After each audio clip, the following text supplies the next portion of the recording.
Welcome everybody to GoLocal Live. I'm Josh Fenton, CEO and co-founder.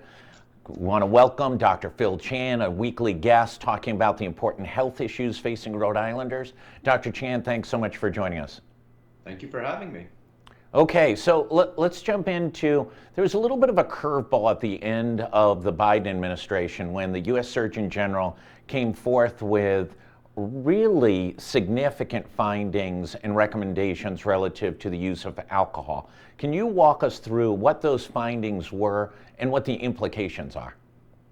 So the data on alcohol has been building for years. And first off, let me just say, as someone that loves an alcoholic beverage, wine, bourbon, beer, IPAs, I love it all. And so, this data on alcohol has been building for years, and it's been clear that alcohol really contributes to hundreds of thousands of deaths a year. And the reason why the Surgeon General came out last month to talk about alcohol is because the clear and convincing evidence that alcohol really does contribute to disease, and specifically cancers. And walk us through that. Listen, in the course of my lifetime, there have been so many studies that said, oh, drinking a glass of wine is good for you, or drinking this alcoholic beverage in moderation is good for you. This study, though, was different, right? He sort of said, no, it's not. And even small amounts are not good. So the data still is a little bit unclear in terms of health risks and benefits. So it's clear that alcohol does have some cardiovascular benefit. The studies have been pretty clear over time that for people that drink moderately, and so that's in men, that's no more than 2 drinks a day, and in women, it's no more than 1 drink a day. It's clear that there is some cardiovascular benefit. However, we do know that that's balanced against the risk of cancer for folks that drink. And there's multiple cancers that alcohol contributes to. And even in people that moderately drink, you can see increased risk of cancers, specifically breast cancer, throat cancer, mouth cancer. And for people that drink more than moderately, so that's more than 1 or 2 drinks, you really start to see the risk of other cancers, especially liver cancer, colon cancer, esophageal cancer. You really see the risk of those cancers start to increase significantly. Okay, so he kind of drops this bomb going out the door. Why did that take place? He was 4 years in the office. It did seem like a little bit of, let me throw it over my shoulder as I walk out of the building. I have no idea why it was last minute like that. I will say, though, that over the last year or two specifically, there's been a number of changes. There's been a number of other studies that have been published. There was a study specifically that I often refer to called a meta-analysis. Meta-analysis means that it's actually analysis of all the studies looking at alcohol that specifically found that there really wasn't any benefit, health benefit, when you look at all the studies together. The other thing that happened is that the World Health Organization also came out and said that really there was no safe level of alcohol. And that's been something that a lot of experts in this field have started to embrace, is that really that there's no necessarily safe level of alcohol or intake. So we get this romantic sort of profile of these 100-year-old, 110-year-old French or Italian men or women who say, oh, the key to my long life was every night I had a glass of wine or whatever it was that they consumed. Walk us through, balance those two sort of romanticized, almost Hollywood-esque profiles versus the real hardcore science.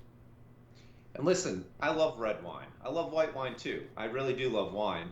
I think that this is such a complicated issue to study, right? Because if you look at the Europeans, a lot of the European lifestyle, there's a lot of walking, it's very active. You're cooking with olive oil, you're eating a lot of fish and vegetables, etc. So it's really tough to disentangle how much alcohol contributes to health benefits versus all the other lifestyle modifications. It's also pretty common in scientific studies to have these confounding variables. So for example, it may be in the United States that people that drink a lot also smoke. And we know that, for example, that smoking is really significantly associated with lots of cancers. So it becomes really hard to do these studies to really accurately tell whether or not alcohol contributes to health benefits. And that's why over the last couple of years, there's been some of these meta-analysis that have really looked at the picture across multiple studies and trying to summarize sort of the overall, what's overall known about this. So I want to thank you. I'm more confused about this than ever before. Walk me through what your recommendation is when people come in. Let's break down some different types of profile. That heavy drinker who drinks multiple drinks per day, generally 7 days a week, what's your recommendation to them? And I'm not saying they're getting blind drunk, but they're having 2 or 3 cocktails a day. What's your recommendation to them based on what you know right now? So I think for people that consume more than 1 or 2 drinks a day, you really should be cutting down. I often tell my patients that, look, we're having this conversation about perhaps making some lifestyle changes related to alcohol. You don't want to come to a doctor and have your doctor tell you, like, look, I'm seeing this reflected in your lab tests, or, you developed early stage cancer and you really have to stop drinking now, or it could potentially lead to your death. So I try to sort of meet people where they're at. I do try to talk to my patients about cutting down. To your point, Josh, we used to talk to people and actually say that it's actually healthy to have a drink or two a day, that it contributes to positive health benefits. I've personally changed my mind about that, and I think most physicians have. If you don't drink, you probably shouldn't drink, and that's healthy and good. If you do drink, you really want to try to limit it to 1 or 2 drinks a day. But I do agree that the data is sort of showing us that really, the lesser amount of alcohol that you consume is probably the better. But certainly myself, I have not stopped drinking. I do enjoy a drink or two. For myself, I try to limit it to the weekends because, I enjoy a glass of wine. Yeah, so let's go to that moderate drinker. Maybe it's 3 times a week. Out to dinner with the spouse, a weekend event, maybe the cookout type of family gathering. Should that person be aware of this type of research, and should they be thinking about this? Yeah, this is all a risk-benefit decision. I think for people that do drink moderately, 1 or 2 drinks on the weekends, I think that's totally fine. I think that people should be aware that even having a drink or two over the long term per week or per day can increase your risk of certain cancers like breast cancer, like throat mouth cancer. If you're a person that's at higher risk of these cancers in general, you may want to stop and think about that. Certainly things like tobacco use, if you drink while you smoke, you really want to, steps 1 through 10, want to really stop smoking.